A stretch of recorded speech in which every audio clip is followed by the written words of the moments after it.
तौर पर कांग्रेस की मौजूदा सरकार को बदनाम करने के लिए, क्या रेवंत रेड्डी को गद्दी पे से उतारने के लिए, क्योंकि कांग्रेस की तारीख रही कि जब भी चीफ मिनिस्टर को बदलना चाहते ये लोग फिसादत करवाते।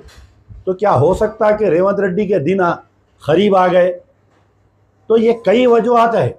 हमारा मुतालबा है कि तकरीबन कम से कम कल एक 200 मुसलमानों के दुकानात को टारगेट करके डैमेज किया गया।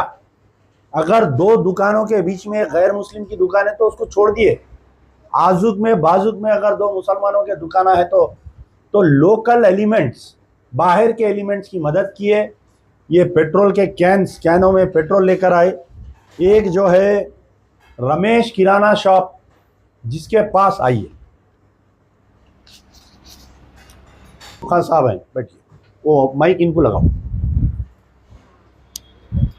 मैं बोला बोलिए जी।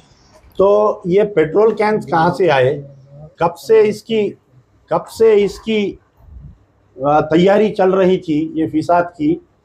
और तकरीबन हिंदुस्तान के आप जब भी फिसादत की तारीख देखेंगे तो ऐसे सेंसिटिव एरियाज में, निर्मल में, आदिलाबाद में, आसिफाबाद में, भैंसे में, यहाँ से फिसाद शुरू होता और ये फ्लेयर अप होकर पूरे तेलंगाना में या यूनाइटेड आंध्र प्रदेश में जाता था। तो क्या ये मंसूबाबंद तरीके से हुआ? ये तमाम की अगर तहकीकात सही करवाना है, मैं रेवंत रेड्डी साहब को चैलेंज कर रहा हूँ कि आप में दम है तो आप इसकी तहकीकात सिटिंग हाई कोर्ट जज से करवाया जाए। टाइम बाउंड प्रोग्राम, 3 महीने के दिन वो जज 3 महीने के अंदर रिपोर्ट देना चाहिए। और हमको भीख का चिप्पा नहीं होना, किसी की दुकान जली 5,000 दे रहे हैं, किसी की दुकान जली 10,000 दे रहे हैं, नहीं। पूरा गवर्नमेंट एमआरओ तहसीलदार आके असेसमेंट करके पूरा फिर से उनको वो कारोबार पे लगा के देना, यह सरकार की जिम्मेदारी है, रेवंत रेड्डी साहब की जिम्मेदारी है।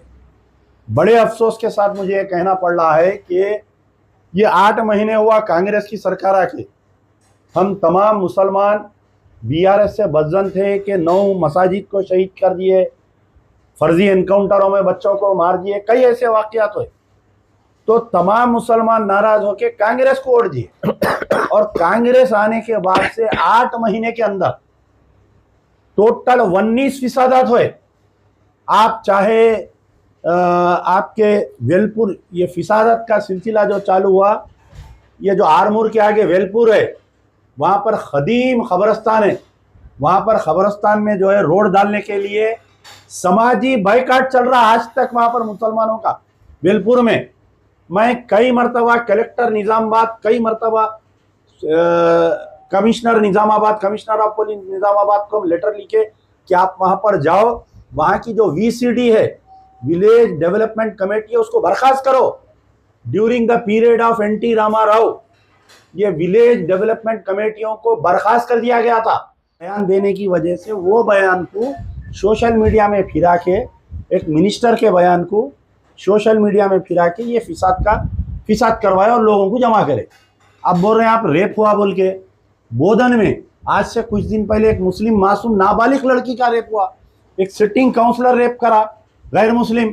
क्या बताइए, बोधन के मुसलमान निकल के क्या पूरे गैर मुसलमानों के घर जला दिए? क्या केस है? ठीक है, उसको सजा देती हुकूमत। बोले आपके वनपर्ती में स्कूल में घुस के लड़कियां नमाज पढ़ रहे थे, जुमे का दिन था, उनका स्कार्फ फाड़ दिए, बाला पकड़ के खींचे, हाथा मोड़ दिए। क्या वनपर्ती के मुसलमान निकल के पूरे गैर मुसलमानों के घर जला दिए? क्या ठीक है, वो कौन है एलिमेंट, कम्युनल एलिमेंट?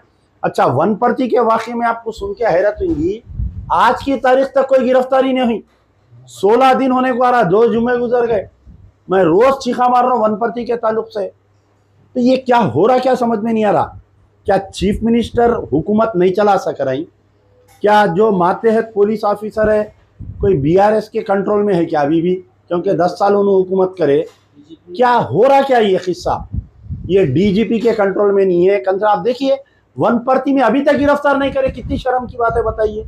अगर चीफ मिनिस्टर की बेटी के साथ कोई बदतमीजी करता, ओढ़नी खींच देता, तो क्या चीफ मिनिस्टर खामोश बैठते? क्या सीतक्का की बेटी के साथ अगर ये वाकया होता तो तो कोई खामोश बैठते बताइए आप। मासूम बच्चियां दरवाज़ा बंद कर लेके नमाज पढ़ रही, घुस के अंदर गुंडे जो है हाथा मोड़ दिए, बुरखे खींच दे रही, इस्काफा खींच दे रही। क्या अपन गुजरात में है क्या? क्या अपन राजस्थान में है क्या? बताइए आप, ऐसे वाक़यात पेश आने के लिए। अपन तेलंगाना में सेकुलर गवर्नमेंट बोल रहे हैं, यहाँ पर फिर भी ऐसे वाक़यात हो रहे हैं। बड़े शर्म की बात है। शुक्रिया, आप तमाम का शुक्रिया।